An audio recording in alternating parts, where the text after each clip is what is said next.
some teams suffering from snappy oversteer. Thoughts, Mark? Well, as I said, I think they will need to be operating the rear axle as close to the limit as possible to get the recovery. Mm. That means that the cars on the entry phase will be at the limit. It's not really new because that's always been the limitation, really, on car performance. But there's sort of an extra emphasis on it because now will determine how much energy recovery they get, let alone just the driver having confidence to enter the corner.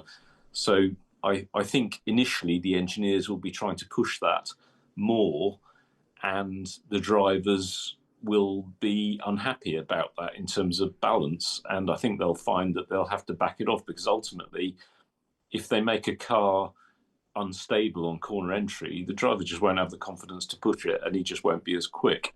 So they're going to have to probably be less aggressive with that than they might want to be. In terms of general snappiness, well, the cars have just got less grip than they had before, so they're going to feel less stable potentially. The aero should be a bit more benign in response to sort of lateral sliding than it was with the ground effect cars. So it might be that the snaps are a bit less violent than they were before. But I think we're talking in relative terms because these are Formula One cars after all, and basically everything they do is violent and aggressive compared to what we normal humans would understand. But it strikes me that guys like Max and Charles, who are very Yeah, good at dealing with a flicky rear end, an yeah, unstable rear end, more than most, are going to yeah. be in quite good shape, therefore, in getting the rear axle to work.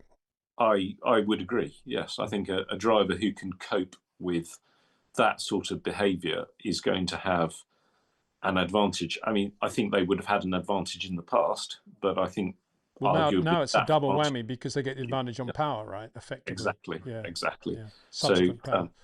yeah, whereas a driver who likes a nice, smooth performing car. So the ultimate example, you might say, an Alain Prost might Mm. struggle with this current generation of car more than would have been the case Yeah. previously. Yeah. To recover energy, the kinetic energy generator effectively has to be driven. It has to be powered. So it's either powered by effectively the momentum of the car when it's not being driven forwards by throttle, so off throttle, it's being driven by the rear wheels, the car slowing down. And then you can also power it from throttle effectively. So instead of the throttle being used to generate acceleration, it can be used to create electrical energy. The other thing that's important is that although the cars will be allowed 8.5 megajoules of energy deployment in a lap, 9 megajoules if they've got the override or overtake detection. The swing of the battery, so from maximum to minimum on the energy level, is only going to be 4 megajoules.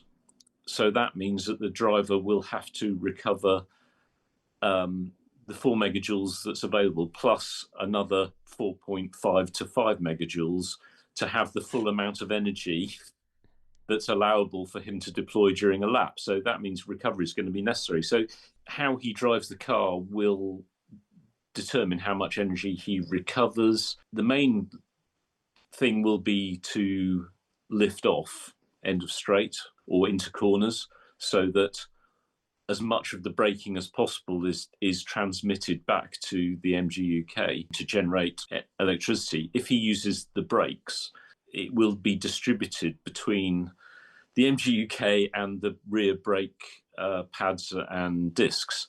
And obviously, ideally, as little use of the discs and pads as possible will be preferable to recover energy. But that means setting a brake balance which he can manage is going to be difficult. So the more recovery you got from the rear axle, the better. But if you overdo the amount of recovery from the rear axle, it'll make the car very unstable.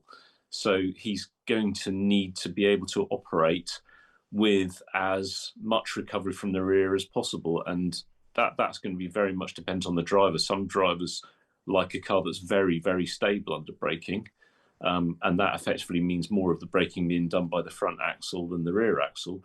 Whereas if a driver can accommodate a rear axle that's closer to the limit and so get more recovery from that rear axle, then potentially they're going to have an energy advantage.